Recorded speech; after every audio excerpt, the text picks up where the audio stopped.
Yeah. See my whole team and you know where to find us. Yeah, you know where to find me. Hey, I'm drowning in grace.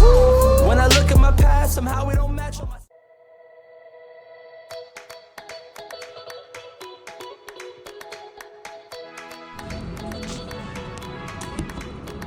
Hello everyone, my name is Gweth, and in today's video I'll be talking about mistakes I've made with my natural hair. These are basically mistakes I've made from the time I did my big chop in late 2018 and earlier this year. So mistakes I've made in between that time. I'm actually refilming this video because the one I posted last week got deleted. But life happens and we're not going to talk about that. The mistakes have been quite a number, and I decided to note them down and group them into 5 major mistakes.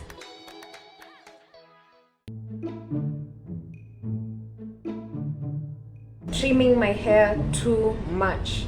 I became Caesar happy, and so I would trim my hair very often. Sometimes every 2 weeks or every 3 weeks, sometimes every month, because I didn't really understand that you're not supposed to trim your hair that much. At the time, I didn't really understand how my hair looked when it had split ends or single strand knots or damage. So I just kept cutting off all the growth that I was having over the months that my hair was growing.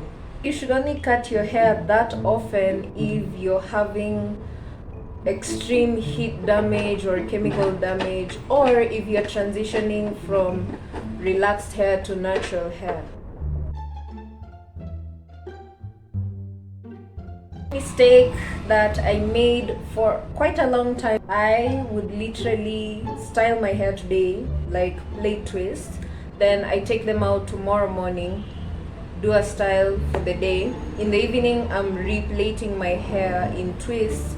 Then the next day, I take them out, maybe style my hair again. I was styling my hair every day or every 2 days, and so I would have a lot of breakage, a lot of single strand knots. I was losing literally a handful of hair every time I would do my hair. I'm surprised I didn't go bald. Normally, you should just pick a style, a low manipulation style that you can rock for at least 7 days. So you can do twists, and then the following week you can do the twist out, but you don't have to plait your hair every single night, which was what I was doing, and that's why I was losing so much hair. Was not deep conditioning and not moisturizing my hair correctly. I never used to moisturize my hair. Like after wash day, I would forget about my hair. I would leave it dry. It would get so dry to the point where I would touch it and you would hear like some noise. So I didn't really care about the health of my hair, and so my hair was really dry. Also had a really dry scalp. I had dandruff, I had flakes, all that. It was a struggle for quite a while, but then one of the things that really helped was when I started deep conditioning my hair. I noticed that my hair was healthier. With deep conditioning, you're also able to retain moisture. I also learned how to moisturize my hair correctly. Overall, the health of my hair was way better than it used to be. And I also took about 9 months of consistently deep conditioning every 2 weeks or every week with an anti-dandruff product, and that helped clear my dandruff completely. I haven't had dandruff in such a while. So yeah, deep condition and moisturize correctly.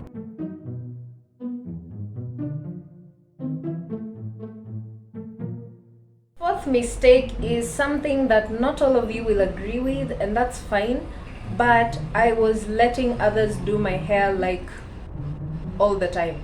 That in itself is not really a mistake if the person doing your hair is a good person and they're honest about their work and they know what they're doing.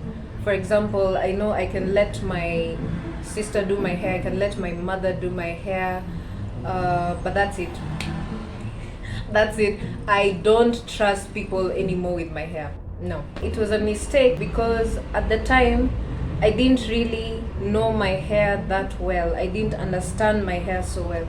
And so I would go to salons and they mess up my hair, braid my edges too tight, or just break my hair as they're combing, detangling, but not really detangling correctly.